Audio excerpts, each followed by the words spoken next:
अब हम जाता नहीं रउआ लोग इनके दिखावे, सोचनी की बना के दिखा दी। सारा पीस बढ़िया बढ़िया बा, तेल छरछराता। कौन गाछ के डंडा बा देखत कहेला बानी, पारा ताके मुँह तो ताकते रह जाए। स्वागत बाटे आज के हमार ब्लॉग में। तो हम बानी ज्योति, बिहार से, बिहारी लड़की।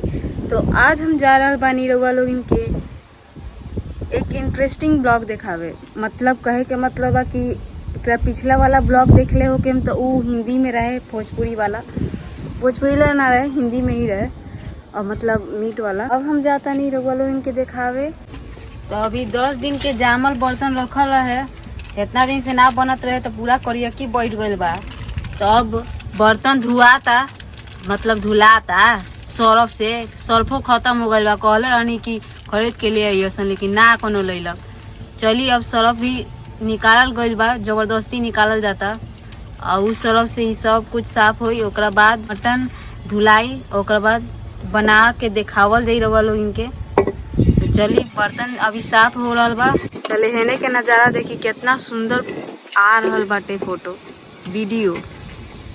मतलब सोच लिए जन कितना बढ़िया नेचर के व्यवस्था बा रेलवे लाइन के पास। इतना नेचर की व्यवस्था तो कहीं भी ना हुई। बहुत दिन हो गए रहे ब्लॉग लैला, तो यही ला हम सोचले रहनी कि कहे ना रउआ लोग इनके आज हम अपन घर के ब्लॉग दिखा दी।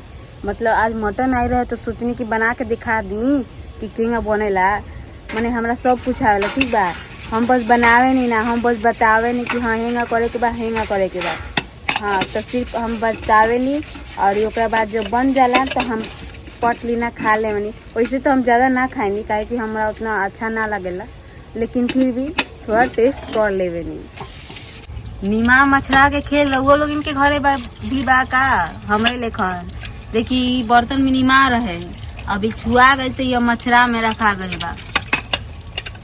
केकरा केकरा मटन निक लागेला बताई तो कमेंट बॉक्स में जरूर बताएम। अगर रउआ लोग इनके ये रेसिपी अच्छा लागी तो डिमांड करें तो दोसर रेसिपी भी लाएम बनावेला।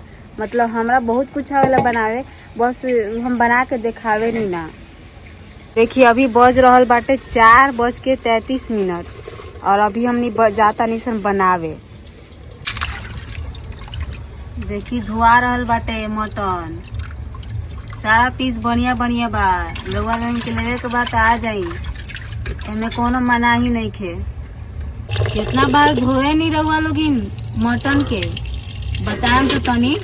एकरा के खूब चिकन से धोल जाला, जब ले अच्छे से ना धुआ दी तब ले ना छोड़ल जाला, ना तो दिक्कत हो जाई।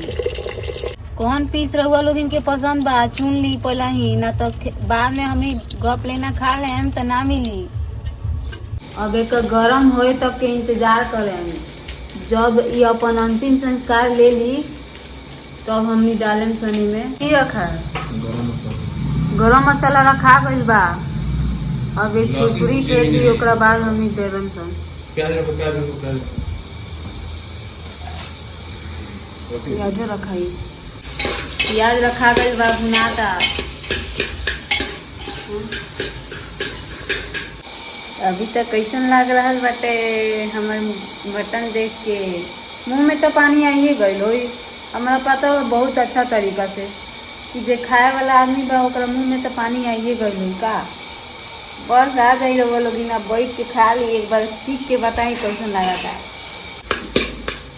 जा रहल बाटे, लाइट नहीं खे आ रहल। देखी पियर पियर हो गइल बा, मसाला उसाला सब डला गइल बा, लाइट नहीं खे आ रहल। स्कैम मांगता, हिट हो गइल बा।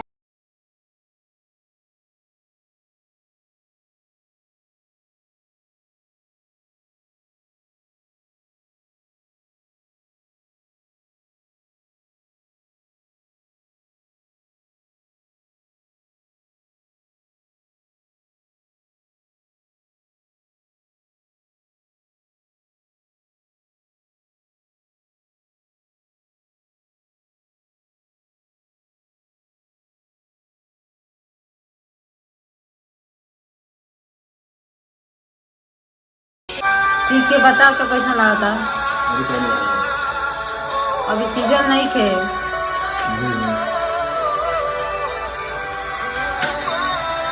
अभी नहीं सीजन, अभी टाइम लगे। रख दे तुरंत अंदर।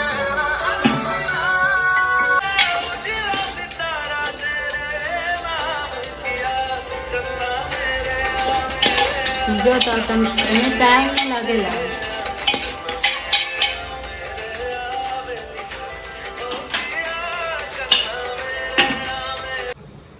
तनका खोल के देखा ना तनी। वाह, मीट के तो कलरे एकदम मस्त बा, जबरदस्त। एमे तेल छरछराता। देखिए यही का हमनी के डराइल बा। हई एवरेस्ट के मटन मसाला डराइल है 1 पैकेट, जौन हई खाली हो चुकल बा। हई डलाइल है और कश्मीरी एवरेस्ट के चिली पाउडर, ई खाली कलर लगाए इतना लागेला, ठीक बा। आ हई बाटे इलायची, तो ये अभी डलाई नहीं खे, लेकिन डलाई तनका देर में।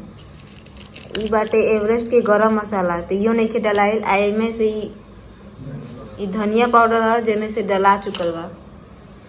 अब तनका इंतजार करल जा। देखिए अब गरम मसाला डलाता, देखना कितना। बस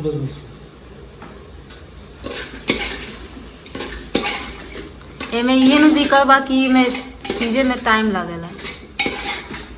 देख के ला टपके लागल नु, कहले रानी की मत देखी।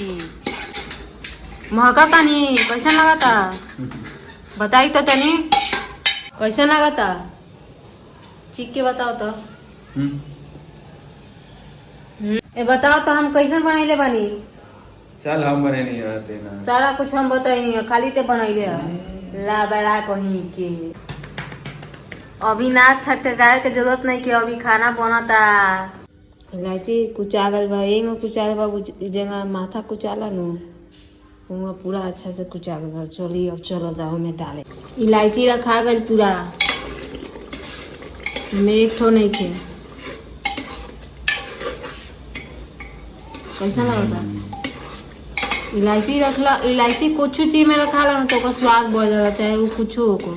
और चावल में मीटवा डाल के बनावल से कथी बोला जाला, बिरयानी। हाँ, बिरयानी में भी डलाला तो उसे स्वाद बढ़ जाला। अभी मीट बन रहल बाटे, तो ई बताई तो हई कथी ह, कौन गाछ के डंडा बा जौन डलाला ओपे मीटवा में। हमरा तो आज तक ना पता चल कि कौन गाछ के टूर के लावेला सन आ मीट उट में डाल देवेला सन, जैसे स्वाद बढ़ जाला। ठीक के बताओ तो हमर दर्शक सन के कि हमर मीट कैसन बनल बा, हम केगा बनैले बानी। फेबुलियो फेबुलियो सीज गल बा एकदम। चिकू कितना सीज गया है ना। फेबुलियो हाउस दैट फेबुलिया चोट गई तो सारा चोट गई, चाटना है 1 नंबर के। मत बोला हम एकरा के अपन घरे, सारा चोट ली।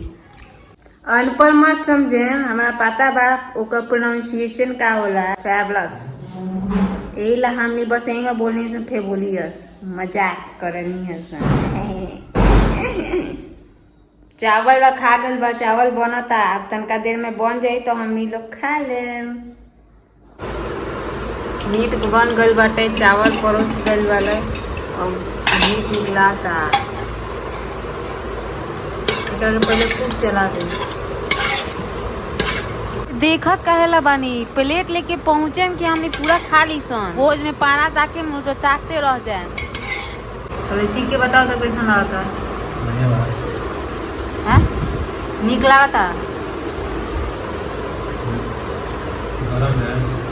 रहन नहीं खे जात, अभी बनल ना कि चट चट खाए लगला।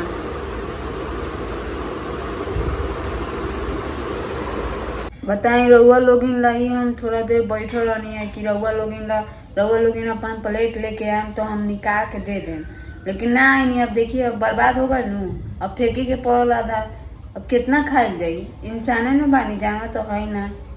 चली तब मिला तानी नेक्स्ट ब्लॉग में, फिर अगला ब्लॉग बहुत बढ़िया से लाएम। अगर रउआ लोगिन ई ब्लॉग के प्यार देम, सपोर्ट करें और कमेंट करें तो हम दूसरा ब्लॉग भी जल्दी लाएम। चलिए मिला तानी, तब तक के लिए बाय।